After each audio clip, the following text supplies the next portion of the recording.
Welcome. In front of me is an Honor X6a, and today I'll show you how you can put this phone into recovery mode. So to get started, you want to hold your power button. When it shows up with the options, select power off and device will turn off, at which point you want to hold your power button and the volume up at the same time.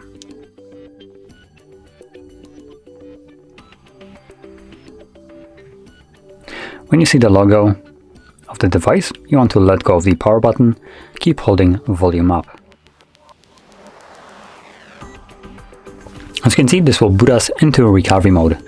So in here, I believe we can just tap on options to confirm them instead of using the volume buttons.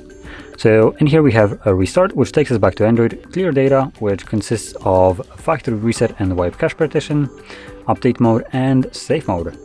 So there we go. I'm gonna select the first one, and like I said, this will take me back to Android.